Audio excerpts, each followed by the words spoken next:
A group of liberal idiots in New York are protesting a farmer killing his cow. You heard that right. They're protesting a farmer doing what farmers do. This has gone way too far. Bob Benner and his family own a farm in East Setauket, New York, that has been in their family since 1977.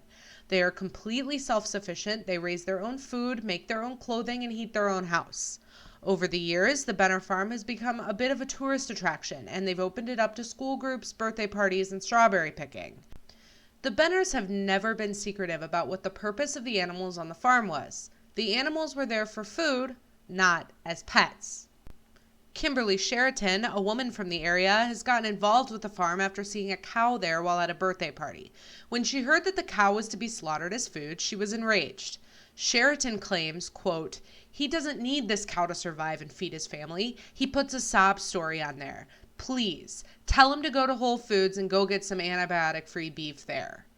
She claims that his animals there are treated as pets as well as act as the faces of the farm, but Benner says he's always been honest about their fate. And now a group of protesters has formed outside his farm, and they've started a Change.org petition to try and save Minnie the cow. Benner says it's gotten to the point where they're getting nasty emails, warnings, and being threatened. I have two problems with this story.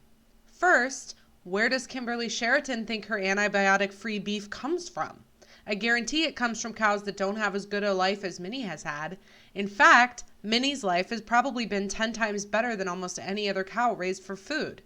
And second, where does Sheraton get off trying to tell the Benners what they can or can't do with their personal property? The law is fuzzy regarding animals as property, but as it stands right now, animals are classified as property, especially farm animals. They do come with their own special laws and liabilities, but as far as Bob Benner and his cow are concerned, he can do whatever he wishes with it as long as it doesn't break any existing laws. And while the laws are slowly changing and animals are getting more rights, we're not quite at the point where anyone is going to ask that cow what it wants. Benner has been clear of his intentions from the start, and it's not his fault that Sheraton doesn't like them. If I had to wager a guess, I'd think that the Benners opened up their farm to kids in order to help teach them where their food comes from. So many kids these days are separated from the food raising and harvesting process that farms like Benner's are important in educating them as to how it all works. But after all this, I would assume that the Benners will close their farm to the public, and maybe they made a mistake in opening it to them in the first place.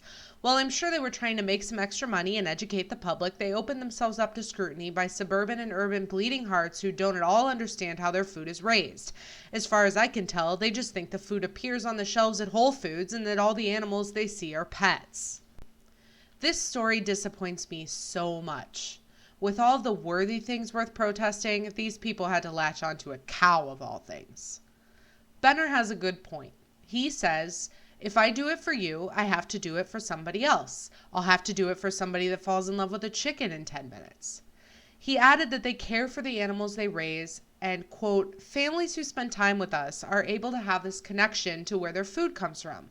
We're sympathetic that many people today do not have a direct connection with their food source. We get it. There's a disconnect for people, and that's hard. But we're farmers, and we do have that connection to our food. Have an opinion? Leave me a comment below. I'll never delete comments, and I'll reply to as many as I can. If you like my videos, please consider giving them a thumbs up, and you can subscribe to my channel for easy access to new ones. If you have an idea for a story I should do, go ahead and tweet it at me. And follow me on Twitter for updates and opinions about news, politics, and general tomfoolery. Thanks for watching.